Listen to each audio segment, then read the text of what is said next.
Maintenant, de la période charnière, le juste après Noël avec Camille Huygens, consultante, et Jérémy Perrier, responsable opérationnel data.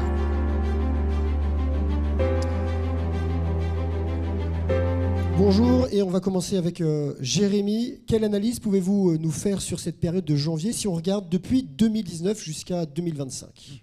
Alors bonjour, cette intervacances de janvier, c'était traditionnellement une période calme entre deux périodes intenses, à savoir les vacances de fin d'année et les vacances d'hiver.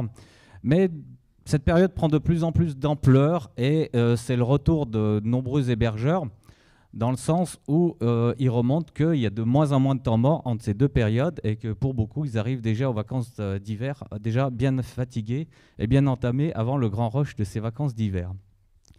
Alors, concrètement, dans les chiffres, ça donne quoi ? Entre 2019 et 2025, cette période, elle a gagné 17% de nuitées. Cette hausse, elle est plus marquée sur les grands domaines, avec plus 19,5%, que sur le panel charme, avec plus 12,5%. Et ce qu'on observe aussi, c'est que les premières semaines de la période, donc celles qui sont vraiment juste après les vacances de Noël, Nouvel An, ont plus progressé que les semaines à venir, celles qui sont plus vers les vacances d'hiver. Alors cette hausse de nuitée, elle est due à deux facteurs, puisqu'on l'a dit, donc il y a eu un certain nombre de constructions qui ont été faites, donc il y a une hausse mécanique, mais il y a aussi un meilleur remplissage, donc une progression des performances, avec là aussi, on retrouve le côté charme grand domaine, puisque du côté du grand domaine, le taux de remplissage moyen sur la période augmentait de 5 points, pendant qu'il augmentait de 2 points du côté du panel charme. Cette période aussi, elle a gagné du poids dans la saison. Elle est passée de 24% des nuitées à 26%. Et c'est la période, parmi toutes les périodes, qui a le plus progressé au niveau du poids dans la saison. Maintenant, qu'est-ce que ça donne pour cet hiver du point de vue des touristes français et des hébergeurs ? Alors, donc les Français, les vacanciers français habitués à partir à la montagne seront bien présents cette année sur janvier et encore plus nombreux si on se réfère à l'enquête des intentions de départ. Donc on voit un effet de basculement des vacances d'hiver sur janvier, notamment avec ces prix attractifs que l'on voit sur la période de janvier. Donc les vacances d'hiver perdent 6 points, tandis que janvier gagne 2 points. Et on va voir aussi donc un transfert de la clientèle de mars habituée à venir skier sur mars à venir plutôt venir sur janvier. Mais on aura l'occasion d'approfondir ce sujet un peu plus tard. Alors, donc face à cet engouement, l'engouement se voit directement dans les niveaux de réservation que vous pouvez voir ici.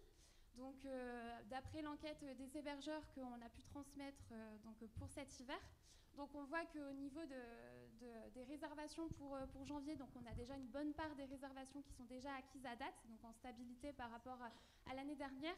Et 26% sont déjà en avance, donc ça promet de belles fréquentations sur cette période. Les réservations qui sont en retard pour le moment sont liées directement au phénomène de last minute, qui est de plus en plus présent dans cette tendance, justement par l'enneigement plus aléatoire sur cette période et de niveau global sur la montagne.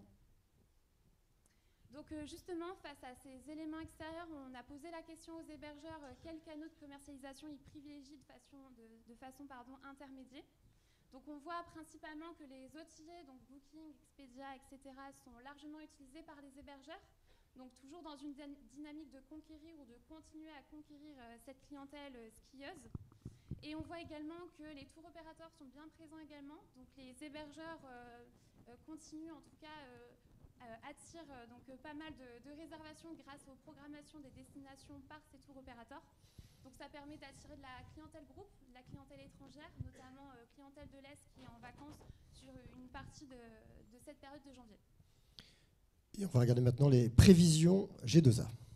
Alors, à date, le taux d'occupation sur cette période est de 38,2%, en hausse de 2,7 points par rapport à l'an dernier à la même date. Tous les voyants sont au vert puisque toutes les semaines sont en progression, avec quand même les premières semaines qui progressent plus que les dernières. Par exemple, la semaine du 3 janvier, elle prend 3,4 points, quand la semaine du 31 janvier est en hausse de 1,9 points. Au niveau des secteurs d'hébergement, ils sont aussi tous en hausse, avec par exemple une avance plus marquée pour les résidences de tourisme qui sont à 5,5 points d'avance par rapport à l'année dernière. Donc tous les voyants sont au vert. Et j'utiliserai une métaphore sportive en disant que ce n'est pas parce qu'on mène durant tout le match qu'on est forcément vainqueur à la fin. Mais on arrive quand même à une dynamique positive, en tout cas ce que nous on attend au niveau de G2A en termes de nuitées. Donc comme vous pouvez le voir, on est à plus de 2,6% de nuitées, donc une évolution aussi, tout comme sur les vacances de Noël, Nouvel An. Si on parle maintenant par massif, on est à plus 3% de nuitées attendues sur les Alpes du Nord, avec notamment une dernière semaine de la période juste avant les vacances d'hiver qui atteindra un niveau de fréquentation presque aussi élevé que sur la première semaine de vacances d'hiver. Il faut rappeler que c'est la zone A qui commence, la zone locale qui commence les vacances cette année. Pour les Alpes du Sud, on est à plus 1,6% de nuitées attendues, avec une progression mesurée de la fréquentation sur cette période. Et enfin, pour les Pyrénées, la période sera un peu plus incertaine. Donc nous, on estime à moins 0,6% de fréquentation sur cette période, en lien avec un enneigement plus aléatoire dans ce massif. Voilà, merci beaucoup à tous les deux. Vous pouvez les applaudir.